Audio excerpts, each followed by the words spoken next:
to approach it with that kind of dedication, which means reading plays, going to a very good school that will teach you a technique. You might have to find the right technique that helps you access yourself and helps you interpret plays intuitively and a good mix of your intuition in your brain, so that then you can go out there and be unselfconsciously playing in front of people as if they're not there. So treat it like a craft. And I know one school that's in Philadelphia, Playhouse West. There's actually one in Pittsburgh. My friend goes to it. Don't go there. Go. She's my only friend. Why would you do that? The one in Philadelphia is Playhouse West, which is affiliated with the place that I used to teach for 17 years, where Scotty Kahn and Ashley Judd and James Franco and all those people all came out of our school. And he was sort of a part of that, and it teaches a very, I think, great spin on the acting technique. There's several different takes on Stanislavski's, way of approaching acting, and this is the Meisner method, which to me is great. These guys might have other suggestions that you could explore, but you got to get into a good place that'll teach you a good technique. You got to treat it like a craft. You got to get on stage all the time, and you got to work all the time, even if you're not working for money. Do whatever you can to keep connected to what you're doing. And I would piggyback off that in like reps. Obviously, just keep swinging the bat. But also, you have got homemade filmmaking studios in the palm of your hand. I would take some favorite scenes from movies that you just think, wow, that's really good acting or that's really good filmmaking, and see if you can recreate that scene with your friends or some acting partners, not trying to mimic what they do, but get behind the framing, the shot, and reproduce and recreate, and then go make your own stuff. Make your own movies. I don't think I can redo Alien. Well, but okay, here's one thing. I do not want to hear one more I don't think I can do that. Right. You're here. Now I know that. Now you are banned from saying that. Will you make a deal with me? Make a deal? Make a deal. Come here. Someone get this on film. There you go. Come here. Shake my hand. Is this a Crossroads deal? From here on in, turn around, pledge to the people. From here on in, I will say, I can. And that's it. Say it. I can. That's it.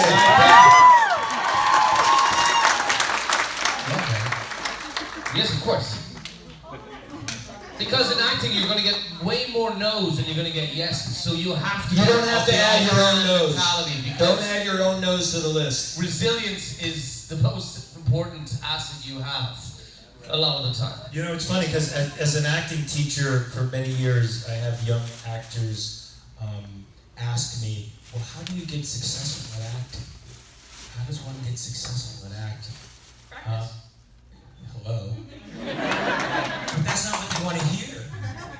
They don't want to hear that you have to put your 10,000 hours in. They want the magic pill, they want the seminar, they want that thing with the casting director where they read the part. Oh, I thought you were talking about the other thing with the casting director. Yes, me too, with the casting director. But it's the thing, it's the practice that actually makes it. Chris Cooper, the great actor Chris Cooper, I don't know how many of you know him. He won the Academy Award, he's a fantastic actor. I had the fortune of working with him, and we were sitting across the breakfast table talking to each other, and he said, when young kids ask me what it takes to be an actor, I say, don't ask me. Because for him, he didn't do his first movie until he was 35 years old, or somewhere thereabouts. And he was brought up in the Stella Adler tradition and did regional theater for years, building sets first, then coming on stage and doing one-line parts, and then growing into leading parts, and then doing that for years and years and years before he got his first film break. So you're going to have a lot of fortitude. So say I can from now on, and that'll be the first step. And I'd like to piggyback what we were talking about in the green room, actually, too. Be real clear about what your metric of success as an actor is, as opposed to chasing this new version of reality TV, celebutante, Insta-fame thing. If you want to be an actor, and be good at it, and the results will follow from that. Because no one can stop you being that. And by the way, being a successful actor is making a living as an actor. The rest is just ephemera and gloss. This is true. Like 1% of actors make a living acting. And I'm not saying that to intimidate you. But also the great actor Bruno Kirby, God rest his soul, he was an amazing actor. He once said, he came to our school and spoke, and he once said, you know, I know there's an actor out there driving a cab who can act me under the table right now. And that's a fact. You know, there's a combination of elements that require success, but one of them is practice. And if you practice enough, luck, fortune, and your practice are gonna all collide at once at some point. We don't know when. At some point it will. So yeah. Good luck. Thank you. Well done. Great question. We can keep talking about that specifically alone, but we'll move on. I could talk about acting forever. You know, Tom Courtney once said to me when we were doing this play, and we were going to the West End, and I wasn't sure they were going to take my character to the West End, and they ended up doing it. And he goes, you know, you have to remember, there are 1,000 actors in this locale that can do the same job you can do. Once you understand that, everything's breezy. That's great. That is actually sort of like that samurai maxim, fight as if you were already dead. And, you know, Can't lose. You can't lose. Wibbly wobbly, tiny wimey. Hi there, I'm Rebecca Marlowe and I'm actually from PA. Yeah. Welcome. This is for each of you. I want who your favorite celebrity was to work with in Supernatural.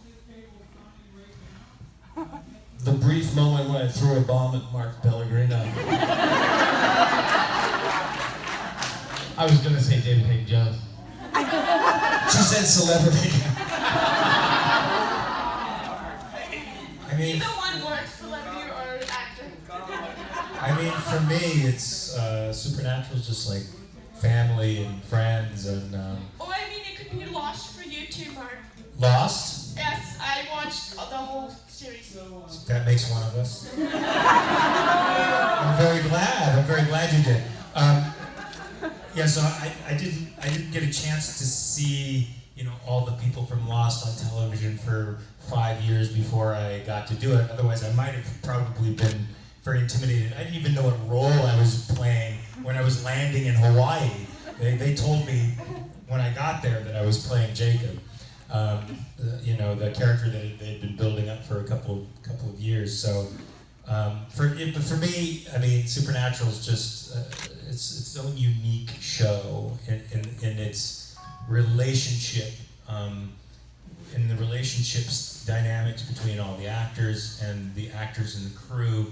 Hollywood is sort of a very, how do I put this lightly, chauvinistic, fucked up. Oh, excuse me. No. It's sort of like a earmuffs, please, kids. It's sort of a caste-like system where, you know, people only associate with people in their particular caste. I'm so sorry, young Crowley. I didn't mean to say this curse in front of you. But in Supernatural, there's none of those barriers. People below the line and above the line are hanging out, they're eating lunch together, talking, joking, playing. That's why it went for 15 years. I think that's one of the reasons it's so successful. Not only because the boys have a great chemistry together and they're really good friends, because we all like each other, man. And I love going to work there. And I used to tell my agent, if ever Supernatural calls, I don't care what I'm doing, like we gotta make room for them somehow, which is terrible for Supernatural because I've always had to do sort of 2 shows at the same time. And I've had scheduling nightmares, but I've always made myself open for them. And yeah, so I'm yeah, I can't answer that question either. It's like Mark says, everyone getting to do a scene in Supernatural is always just a joy, and that's not to deliberately not answer your question. It's just that everyone working with new people on the show, even newer than me, something one or 2 episodes, and then all the guys. It was just great, all around brilliant experience. Well, Jared and I were at craft service, and we were just, it was like late night, and snow had fallen in Vancouver. We're just having a laugh and having a joke, and we just got into this conversation. He's like, we're 14 seasons in, and he's like, I can count on 2 fingers any problem actors we've ever had on set. And by problem actors, I'm like, and I know exactly who they are. And they're on either side of me right now. Wait, I wasn't even going there. I'll do the work for you. But the culture really does trickle down from the top. And Jared was saying to me, he's like, we've been so lucky. I don't know what it is and the secret sauce of the producers, how they know. But we always, even though we're completely unique and different kind of characters, backgrounds, whatever, everyone it kind of comes with their unique flavor. But there's the fact that the crew has been like almost 50, have been there all 15 seasons. Whole time. That, you want to talk about legacy family, that conversation and that shorthand makes for a really familiar environment. So that really helps too. That last day of filming is going to be so sad. I I wonder how many of us are going to show up even though we're not working that I day. think I'm going to try for sure. I can't even believe it. It was like one of those things where, you know, I'm one of these believers that the universe is finite, everything's finite, everything comes to an end, except supernatural. I thought that was the one thing that was going to defy natural law and go on forever. Yes. Bravo. Oh, actually, what if this is just part of the plot? Like, it dies in season 15, but comes back in season 16. Listen, Right? but just think of it this way, not that I have any intel or whatever, but as a consumer of media and knowing where media is going, the fact that they could lay the CW season to rest, take a year or two off, the idea that the universe at this point is so expansive, and the lore and the canon, you can absolutely possibly see like one-off movies coming on Netflix or something like that, or like specials. You know what I mean? Like, Yay, Netflix. you know? I mean, not to get our hopes up, but you know, who knows? But get your hopes up. It's not like we know anything, but We do. we do. Yeah. Oh, wait. Before we answer any more questions, I just want to answer one before it gets asked to me. No, the boys do not play practical jokes on me. Okay. Shit, Dave. Yeah. Remove the thing. What's it? The practical joke. Oh yeah. Thank you. Right under my Chair. over my. Okay, hi, Michael. You pick out. In the back, all the way in the back. This little, okay, this little chap here. Yeah, sure. This All right. Little Cass. little cat. Michael. Then little cat. Get a little cast. Just Little little cat Cass. here, we'll be quick. What is your favorite color? Yes. Nice work, dude. Orange. Orange has always been my favorite color because I liked oranges as a kid. What about burnt orange? Is that even better? Or No.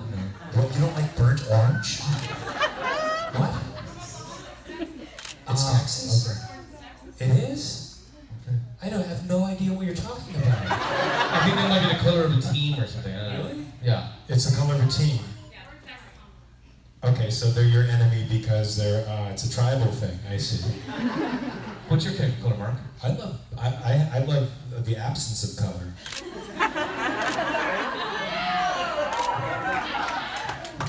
What color is that?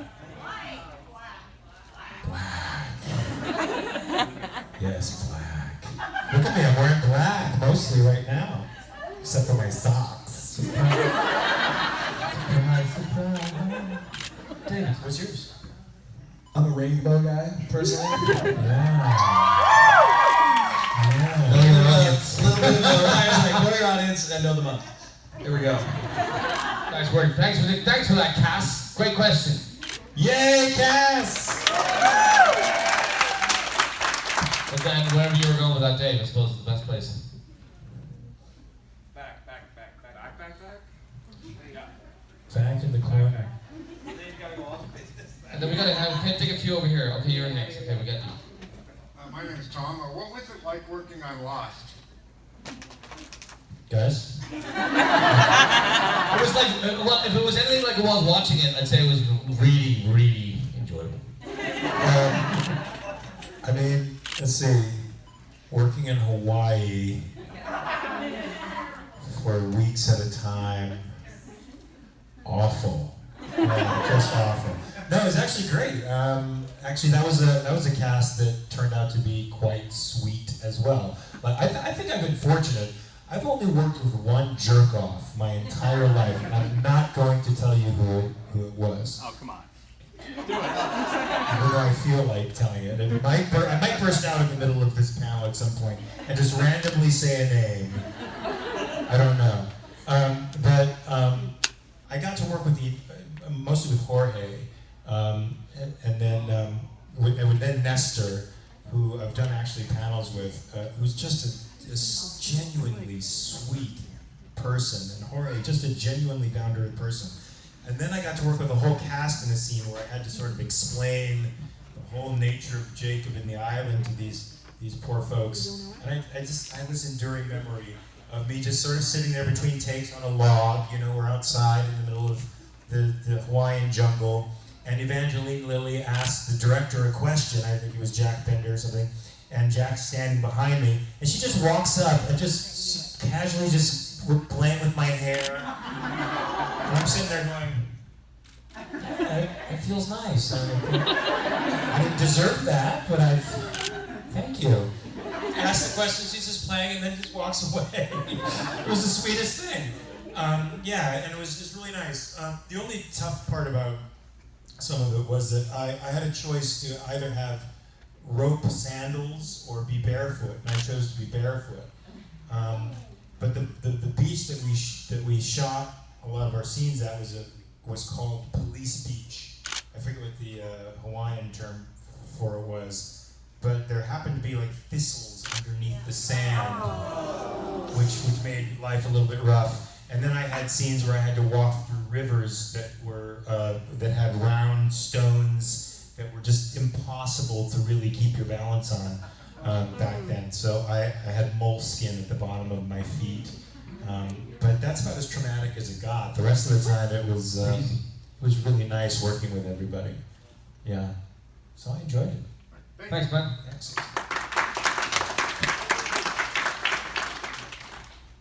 You ready to run? Stand up. Nice work, Michael. I'm not running for nobody. Hello. Take my damn time. Hello. My name's Kaylee. I'm from Du Bois. You from where? From where? Du Bois. Yeah. Dear boys? Oh, like Dubois? Like Blanche Dubois? Except you say dear boys. But Dubois, Pennsylvania, but it's Du Bois. Du Bois if you're Protestant. Right, okay. We got you. My question is, what is your favorite memory from the Supernatural set? Here's what I always answer this and all the crazy stuff. I can't do favorite. Favorite is moment to moment. Like, there's just too many unique experiences for me, and that's not lip service. It's just like, gosh, I say this and it's sort of corny, but it's kind of true. When you kind of live in moment to moment, every moment is your favorite moment, and if you're invested and you're present, right? So make every moment your favorite, and you'll have a pretty good life. But it's, I know it sounds like ethereal and maybe new agey or whatever, but it kind of works if you just, you're present and you're open, And that's also good acting when you say present, open, and listening. Yeah. When it works really well. Indeed. Just being in, that's what we say in acting all the time. You want to be in the moment. But if you take that into your life, you're not worrying about stuff in the future, it doesn't say don't plan, don't make scaffolding for your life, but then play within it, be in the moment, so. For sure. What about you? No, it's the same. Exactly. We've got that question before, Katie, and I paneled myself and David, and I've always been impressed with your answer because I always try and find something. But I think as an actor, when you feel like you've done yourself proud of the scene and you performed well, there are memories of scenes that I've done in Supernatural that I look back on and I remember them fondly, or more fondly than others for some reason. And there are moments that were great, but I think it's also testament to the previous person's question of like how much fun we had on set the whole time. There were so little times where there were so few times that you were feeling bad or down or not happy on set. So it's an even more difficult question to answer from a Supernatural perspective because it was so much fun to work on that set. It's such a positive culture. Yeah, and I would agree with that. I can only tell you a memorable moment for me. That works. Okay. Who's Who's been to my table and seen the pictures at the table? Okay, too few of you have been to my table and seen the pictures at the table. You're going to have to amend that tomorrow or after this. Anyway, there's a picture of Lucifer when his skin is the worst, and he's sort of like this, and there's the fogged up window in the background. You remember that? Right. It's where Lucifer sort of describes that, he describes the essence of hell, and that it's not really hot. And Lucifer's not really hot, he actually runs very cold. And he proves it, he makes his little triad insignia that I put on my signatures. Well, that was in a sort of a closed set area where we shot that. And there's a cast member who I won't name out loud, Jared. Did I say that? That was my head.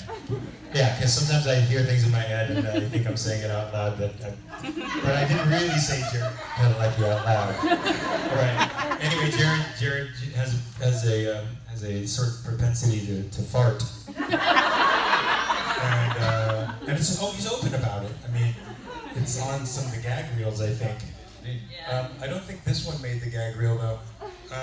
And so, the way the mechanics of the film work is like they say, okay, sound speeding, and then the guy comes to the clapper and they say, and they announce the scene, and then, so we're rolling, the camera's rolling, and I have to turn into the scene. As I turn into the scene, Jared farts. No, it was not a laughable fart. It was like being in the midst of a nightmare for me. But I carried on. Okay. Daniel Day-Lewis, when Daniel Day-Lewis didn't have Hamlet in him, he walked off the stage, but I carried on with Lucifer. Despite being in the middle of Jared Padalecki's fart cloud. So whenever you see that scene, which is the one I think they took, know that I am doing it in the middle of Jared Padalecki's fart cloud. And I also have to say that the only time I was in, has everybody seen all the seasons? Yes. So this last season was marked the only time that I, as a character, was ever in Baby with the two of them, I believe. Yeah. And I had to say that I was grateful that Jared did not fart once while I was trapped in that car. Because I know he's done it in the past. Well, he did it for me. In Baby. So we were doing this thing in the car. There's actually, if you go through my Instagram, there's a photo of fart noises in the car. Because Jared had an app on his phone where he would do the farts, and you could like turn this dial and it would go from to like more of a a less runny one. And so you'd be kind of going, Jesus, did you get more than you bargained for there? But so he was doing this, and it was all fun and games, and there was lots of jokes, and then I didn't realize he'd stopped using the fart machine, and it started actually farting in the car. I should have known when he started rolling up the windows and stuff like that. Yeah, that's it. Rolling up the windows. Apples is so... He's done it with Jensen. Jensen's stuck in there. And it's like a green mist, just slowly rising from, and it singes your nose hairs. Yeah. See, what you thought was a special effect when I blew onto the glass and it became nice. That was Padalecki's fart. Thanks for the memories. Someone else? Someone in the middle here. We have tons of questions. Anyway, choose one. So we're impartial. Alright, so since everyone has seen season 15, 14, the end of 14, does that What? Since Chuck has redone everything the boys have done, does that mean Lucifer's coming back? I hope so. Wait, what did you say? Since God redid everything the boys have ever done, like undo, does that mean you're coming back? Since you were dead. Hey, more to the point, right? Yeah, exactly. Stupid question, right? Catch killed Mick, so technically the boys didn't you ever see Mick's body? Yes, he was in a trunk. Did you know? You saw Sam see a version of Mick in a coffin. We didn't see a salt and burn. We have no idea what happened. You guys are really giving away state secrets right now. I'm telling you. I'm not going to say anything. I was wondering if they were going to come back. Oh, she certainly can these days. She's taking that You should seriously. take his class. Yes, you're in. You are in. How can I answer this question without giving anything away? I should say I can't tell? Yes. I do know, actually, and the question is, do I want to tell you? Oh, you know what people do? Let's be serious. How many people want to know? How many people want to be surprised?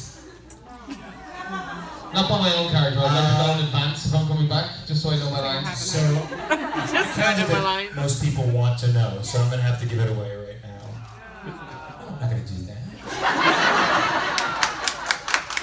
I wouldn't be Lucifer if I gave you the answers. I need to play with you. I need you to suffer. You have a whole season to suffer through. 20 more episodes, for crying out loud. And then it's over. Forever. Permanently. Ha ha ha. No Just more. until the movie comes out. Supernatural after season 15. Gone. No spin-offs, no movies. Do not pass go. Do not collect $200. Done. Over. Dead. Go straight to jail. Yep. Thank you. Okay, Right, Michael, you're getting even tougher. It's getting harder. It's getting harder, man. You just pick one. Go pick randomly. Right there. Random place. Right there. Doing a great job, Michael. Thank you. Thank you, Michael. Hi, I'm Nicole. Hi. Hey, what's your name? Nicole. Hey, Hi, Nicole. Nicole. My question is, without powers, which one of your characters would win in a hand-to-hand combat? Without the Powers? Without any powers. characters or actors? Characters.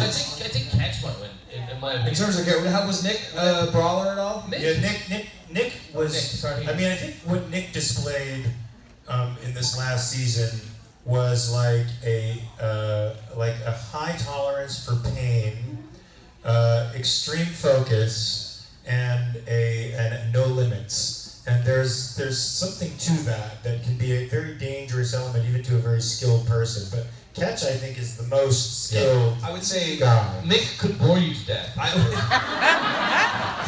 He was like, let me write them a Hello, book on page my little 154. typewriter. Here we go. Page 1. Yeah, I think canonically, Catch would be the guy. But actually, that would have been an interesting scene if Nick and Catch ever met, right? Yeah. So, like the wild card psycho on a journey. Look what he did to poor Sam. It was like the rock crash into the face, and then the really weird, like, come on, man, let's play. Weird. You don't like fighting weird guys. Yeah, that's true. No. And also the guy where like the pain threshold's just off. Yeah, Completely. Where Like, he can pull something out of his wrist or out of his hand. Yeah. Like Nate Diaz. Yeah, you don't like that. You don't want to fight a guy like that ever. Yeah. Break their arm and they're still coming at you. No. Yeah. No. Awesome. Michael, you're up. But I'm pretty sure from the violent green room stories, we know I'd say Pellegrino. Mark Pellegrino will take Go you ahead. down in a bar fight. But you can fight, but that doesn't talk about fighting dirty. You know what I mean? You can like. Yes. I believe in Marcus of Queensberry. Hello. Hi, I'm Owen. Hey, Owen. My question has nothing to do with the show. Could you put your microphone up higher so I can hear you? Because I'm Sorry. older. There you go. Do any of you play instruments? Sandy, no. I used to play the. Do you know what the tin whistle is? Who knows what the tin whistle is? I used to play the tin whistle as a kid, and I could probably play a couple of tunes on the tin whistle. The skin whistle? Oh, tin whistle. Remember we were talking earlier on about skills? I heard skin whistle. I thought I was nasty. That was a more sophisticated nasty than me, though. That was definitely. I'm blushing and sweating a little bit. Do you play an instrument? I am serviceable on the piano. Wow. And I also used to actually be quite a good trumpet player. I was Which the nerd, the trouser trumpet player, just like the trouser trumpet. The skin whistle and the trouser trumpet. Hey, we're going on the road at skin whistle and trouser trumpet. Tonight only, we're going to see a karaoke. Now that's what I felt like. Killing it with the 6-year-olds down front, folks. Killing it with the 6 to 7 crew with perverse jokes. But I was actually like first trumpet in jazz band, and we kind of toured, and I was like the jazz nerd. Oh, that's good. And I actually, one of my deep honors in my town was I used to play the taps and reverie for what we called in Canada Remembrance Day. And so I would stand out there and honor my grandfather, and so that was nice. And then I found out the trumpet completely ruined my teeth and my bite in university, and I was like, That's what she said. I'm still recovering.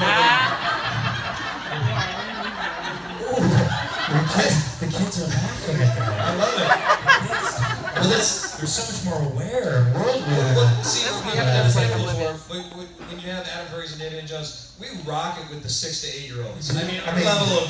Yeah, but it's the dirty jokes that are making them laugh. It's the internet. It's the internet. And I used to play the guitar, but it took, so I really did actually play the guitar, so I was sort of lying when I said I didn't, but, because I like to lie. Sometimes.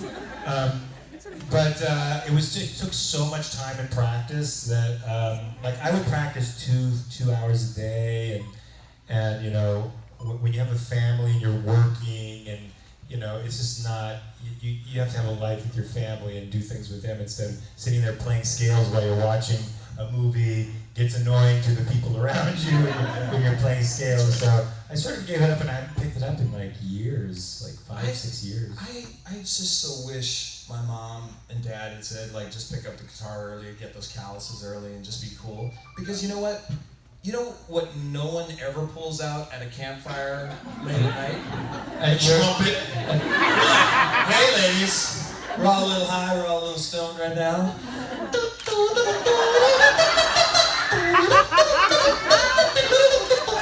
Hey, we're feeling the girls. Hey, come back to the tent. Campfire sing along. That is fantastic. Try and sing Kumbaya to the trumpet.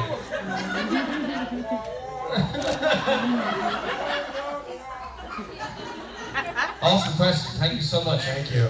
Mike, you're up. There he is. Pick a person, any person. Anyone. Do it quickly. If you throw my ass, Right there, right there. lady, second row. Hello. Hello. Is your mic on? Can you give it a tap tap? Give it a little tap at the top. No. There you go. Slide. There you go. There it Did is. you say your name was Colleen? Yes. Do you know that is Irish for girl? Yes. Very good. Wow. Very good. Do you know he speaks Irish? Went to all the men just gave then. I went to. Okay, that's enough. I just said you able to talk Irish. Do you guys have any ghost stories? I do have a ghost story actually. Oh, please. But I'll tell a little preamble to the ghost story. You know, there's a show called Celebrity Ghost Stories that called me for my ghost story, and I don't want to make anybody like not believe that the celebrity ghost stories are really ghost stories. When I told them my ghost story, the producer kept feeding me information like, well, did this happen or this happen? No, it did not. Well, what about this and this? Did this happen? No, that didn't happen at all. So I felt like if I just lied and said, actually, yes, and then I could have gotten on the show and actually told my ghost story. But here's my ghost story. So for like an anniversary, my wife and I went to stay at a bed and breakfast called the Victorian Rose. which was a church built in the 19th century in somewhere in Ventura County, and a priest had died there, and a young girl was murdered. Apparently, it's like in the attic or something in the church, and this young girl and this priest haunted the entire bed and breakfast. The priest does something that I think probably sounds really creepy, but I don't think is creepy to him, is he tucks you in at night. Okay, that's sort of creepy, right? Yeah, I don't know what the little girl does, but anyway, so I'm sleeping. It's about 2 or so o'clock in the morning, and our room faced a terrace with French doors there, so there's a terrace overlooking, open the ocean or whatever. And all of a sudden, my eyes pop open. I'm facing away from the terrace. I'm wide awake, and I sensed something behind me. Now, I have spidey senses. For real, I think, or I'm just paranoid. But I sensed something behind me for sure. And it was like a horror movie where you're like, I'm not going to turn around. Don't turn around. Don't turn. Pretend you're asleep. Pretend you're asleep. And then I felt something tickle the back of my neck. And I still didn't turn around because I thought, I'm not turning around. Because that's how all horror movies start. I'm not turning around. And then I felt it again, tickle my neck. Not a breeze. Something fingers touching my neck. And finally I flipped around real fast and there was nothing there. That's my ghost story. Were you sure you were awake? Positive. Yeah. Because that's the only thing, I don't have one, but I do. I remember waking up in school, or not waking up in school, but thought I was awake, and my legs were being moved violently either side of the bed, and I was 100% sure I was awake at the time. But when I woke up the next morning, I remember the incident vividly, but I don't think I was awake, because there's no explanation for it. I was being violently moved around the bed. I was in boarding school, so it could have been some dude at the end of my bed, throwing my legs around. But I didn't see anyone. I remember not seeing, but and then whatever happened, I fell back asleep, or I was already asleep. But yeah, I vividly remember the sensation of having no control of your body. Well, that's very clearly, that was Satan. You never told me you did that. I can't give away I knew I had to see all my secrets. I hate those dreams where you wake up in your dream and you're in your bed. Have you ever had this? You wake up, you're in your bed, and you can't move. Oh my God! And you know something really bad is about to happen. And like there's a door that's a crack open, and you're looking at it, and you're like, wake up! Wake up! And you're trying to pull yourself up. You know you're asleep, and you know it's about to be a nightmare. Has that ever happened to you? Yeah. It's the worst. Sleep paralysis? Sleep paralysis sucks. You die from that, right? You can die from sleep paralysis? Yeah, you can. I'm a hypochondriac. Don't tell me I can die from sleep paralysis. When you get another thing I have to worry about now. When you get can you breathe? Do you know that when you go? Don't do that! Now I'm gonna think I can forget how to breathe. Can I? You don't know how close my personality is very Woody Allen-ish. Don't go there. Wow. I do sometimes think about what if I forget how to breathe. What if you forget how to breathe? Don't think about it. Don't think about it. See, now this is a show I would watch. Yeah, right. Mark and Adam's sleep stories. Wow, you guys have a much more adventurous. I'm like, I sleep like a baby. Nothing ever happened to me. Oh, mate. So, one of the funny stories was about going to be in boarding school is that the fifth year dormitory there were fire doors, and then the second year dormitory was there. So your fifth year, in Ireland that's fifth years are about 17, and second years are about 13, 14. So my buddy Joey Murphy, he was really bad sleepwalker. Like, we used to sleepwalk all the time. And this one night he dragged his duvet, or his comfort or whatever you call it, with him, and got into bed with a 14-year-old boy. The poor kid was so sketched out, didn't know what to do. He woke up immediately, and Joey's asleep, but kind of awake. And he went down to get his form teacher or whatever to come up and wake up Joe. And Joe woke up and he was like, Where am I? This little sketched out kid in the corner. Very funny. Next up, Mike. Wow. What about back here in the back? Back some of these lovely ladies back there. I thought you were gonna say your battery died. Where is it?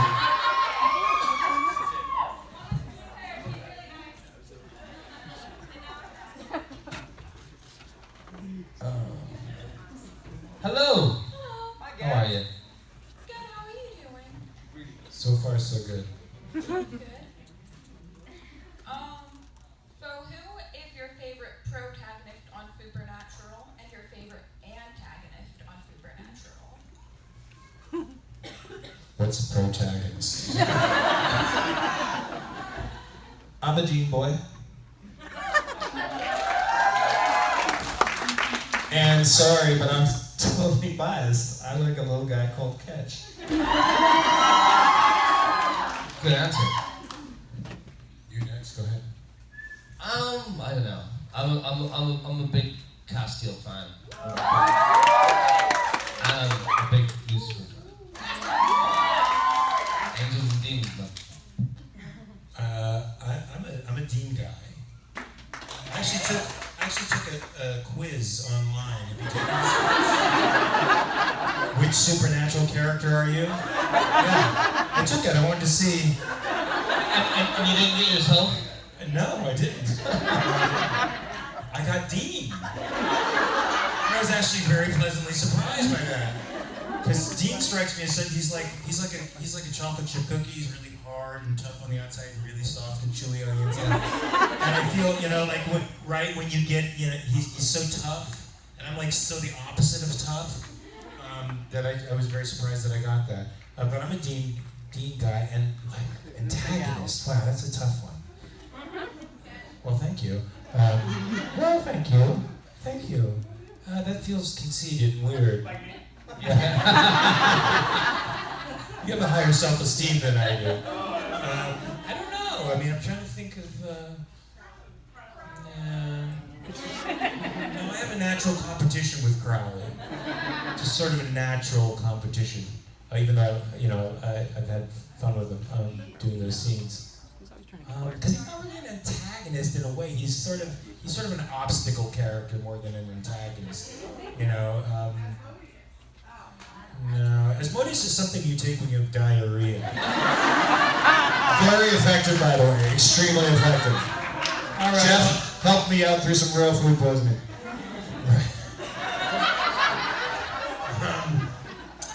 I would have to say, all right, I'll just say Lucifer. Yeah. Although Metatron, I did like Metatron quite a bit. No, I know, icky, you're like, ew, gross. But no, I liked it because he was so nerdy and it just sort of the opposite of what you would think of an antagonist to be. He was the banality of evil right there, which is sort of perfect, right? Rowena, yeah, but she's no longer an antagonist. She's sort of a alter hero with the rest of them. Huh? She's an anti-hero? Yeah. Why do you say anti-hero now? Because she holds the opposite values and yet she does something heroic anyway? She's a hero despite herself? Is that what it is? Yeah. Well, doesn't a hero do it? Doesn't a hero do what they want to? I think so. No? Wait a minute, you're just telling me this, but this sounds like something you learned in school. Did you learn this in acting class?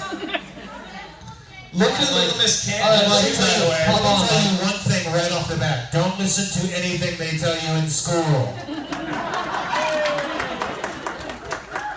Don't listen to anything they tell you in school. It's all wrong. He's a teacher too. I can't tell you how much I'm enjoying this. Because there's teachers right here. I guess I do have a little evil streak in me. Something. Maybe a big streak, evil streak. Who else has a question? Well, Mike, where are you? There you are. Une autre question. In the bottle. S'il vous plaît. Pick a card and card. There you go. Pass it back.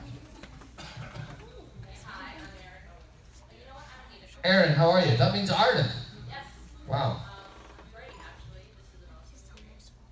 So my question is for all three of you. If you could take your character and put it in any other show or movie or game, anything, what would it be and why? I'm not going to edit this. I'd like to see Catch in Grand Theft Auto. You would be free, baby. Free to be you and me. What do you got for that one? I mean, I think I'd like to see Lucifer on Gilligan's Island.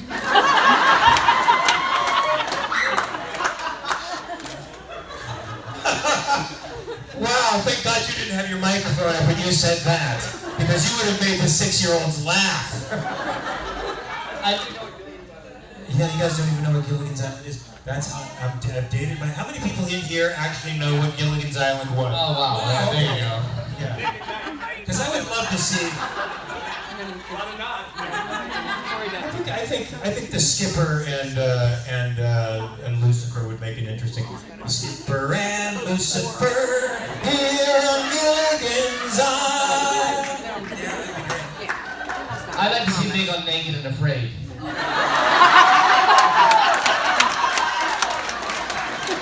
Honestly, it's one of my favorite shows. It's great, isn't it? Oh my God. Amazing. How many people? You know the one thing he brings? A typewriter. Can you imagine? Yeah, he meets the girl in the middle of Botswana, and he's like, "Well, what's your survival instrument?" Yep, right here. And her eyes go wide for a split second when he. Oh, that's a typewriter. And then you see her interview. Well, I think I don't know what we're gonna do with this guy. It's brains not brawn. Oh dear Lord. Thank you. Great question. Two more questions. Oh wow. Here we go. It's right there. No problem.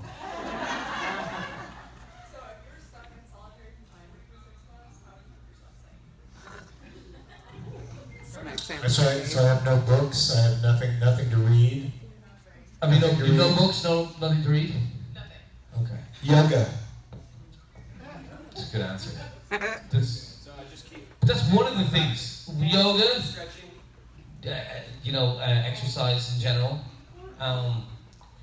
You could chip off. You could try and break out. Would be a cool idea. You're 6 months in there. Try and dig a wall, a hole, not build a wall, dig a hole.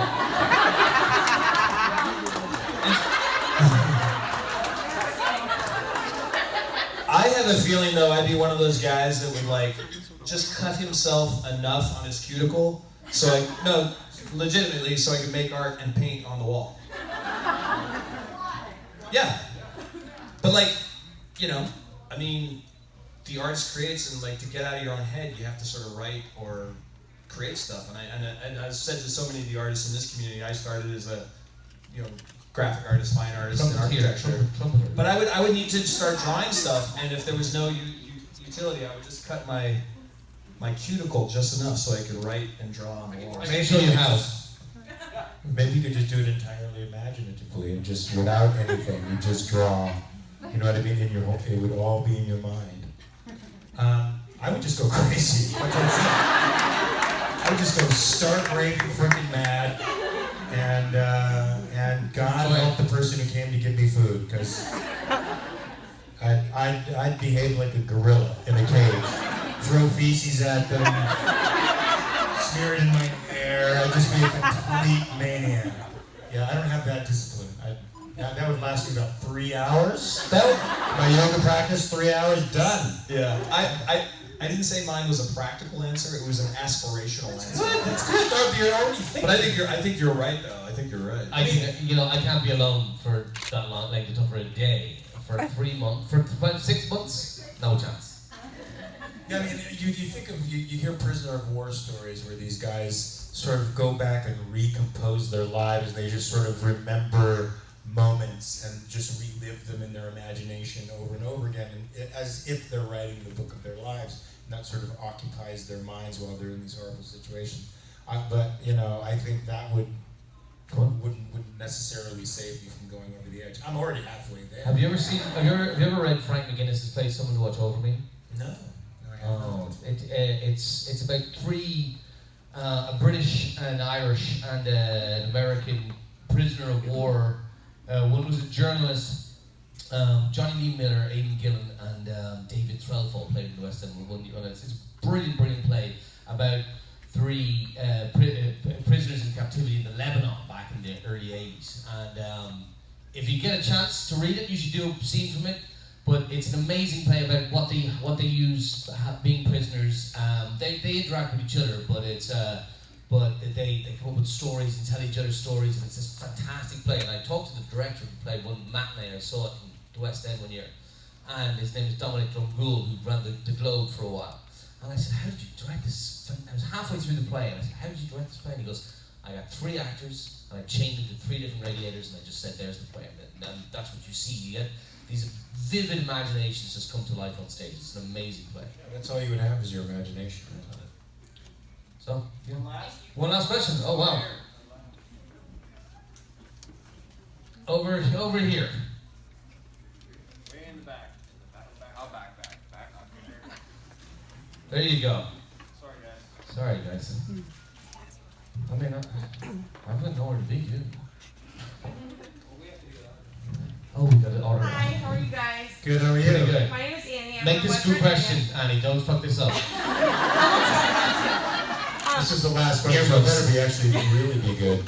I was just curious, what was the most fun scene you guys have filmed on the show?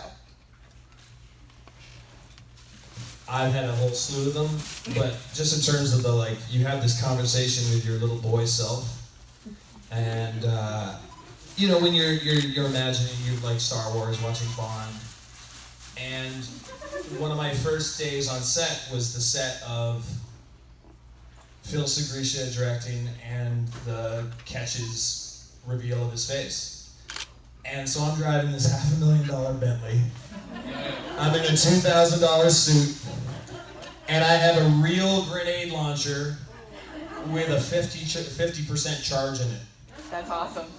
And then they actually practically blow up a black SUV, like real fire, real glass, after I shoot a pretend grenade. Awesome. The little boy in me is like, I mean, I'm getting paid for this? I'm getting paid for this! That's a good day. That's a good day in an actor's life. That's great, yeah. Mine is the last scene I ever shot on Supernatural, which was just one big, the scene with Dagon when she arrives in my last episode, and we started filming at 4 o'clock in the evening. Well, we were call time was 4, so we started filming about 6, and we filmed until 6 o'clock in the morning. And it was just one big technical fight sequence, which was just amazing. I got to do so many stunts. I tried to do my own stunt. I said I was going to do my own stunt, and then I fell off the back of the baby and nearly broke my hip. And I was like, no, I'm fine. It was cool, but it was just it was just I loved all my scenes in Supernatural. I love speaking dialogue more than anything. As an actor, it's my favorite way of interacting with another character in the show. But that scene, probably because it was my last scene, and probably because it was all night with a load of different actors. It was just good fun. Yeah, I would say any scene I'm messing with somebody is quite enjoyable. I love season 7, Lucifer. Most of them, probably. Yeah, a lot of those. And scenes like that. Do we have more questions, or is that? We're done. I think we have to wrap it up, right? Oh, we can do one more. We have one more question. One more question. Michael's call. It's on you. Okay, Mike, you gotta choose. You gotta choose. It can't be over here somewhere. All right, good. All right. This is brilliant. This is perfect. Go. Hey, Brandon. Landon. Thank you for the correction. What's up, buddy? What was your favorite episode? Ooh. I have a few. Okay. So, but can I give you a few? because I don't have just one thing. I love Baby. Me too. Woo! Baby's my favorite. Baby cinema. Yeah, Baby is it really cinema. is. Yeah, it's great. I also love Ghost Facers. That was a Phil Stradicia thing, and that's where I first saw, wow, he's shooting cinema very documentary style, which was really great. I absolutely love Yellow Fever. Jensen is ridiculously funny in that. I cracked up when they opened the locker and the cat's in there. I was in fun. I had to see that like 2 or 3 times. I just rewound it. Looking at that scream over and over again. I love The French Mistake. Right? I think that's great. God, I could go on. A lot of the out-of-the-box ones are really sort of my bag. That's the coolest thing about the show. That when I started doing a deep dive, like because of streaming, I could do a little research, and then like I started going through my top 10 lists of like online into the. Is it changing channels? Yeah. I love when they get meta. You know, like I love when they lean into comedy because that's my background is comedy, and so like just the meta TV, the commercials, and all that stuff, and then like having the trickster being behind all of it. It's just like again. Something that happened with the show, I think, too, and you could probably back this up because you're the veteran on it, but they became successful, but then they also got to stay under the radar a little bit. So it's kind of a sweet spot for creative television, and they took it. That's what's so exciting. And what I think that's what also, because Jensen and Jared were saying this too, if it had stayed just the procedural show, like the Law and Order of hunters working a case, I don't think we'd be at 15 seasons either. I think the fact that they were able to swing for the fences for 2 or 3 episodes a season and really make this weird, arty, comedic, whatever it is, like swing for the fences for these one-off episodes, really gave it some grounding. And then obviously opening up the lore of heaven and hell and demons and angels too, I think gave it a lot of great, stuff to open up with, but I think that's part of the genius of the show. Yeah, my favorite episode is Baby. I just thought it was genius.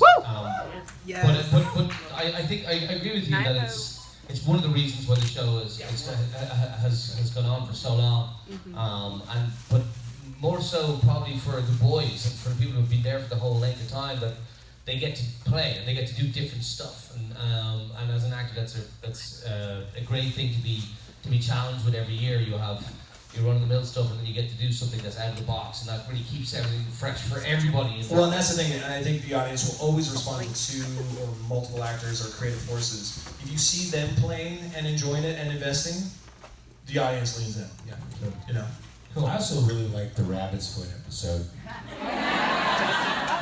God dang, it was funny.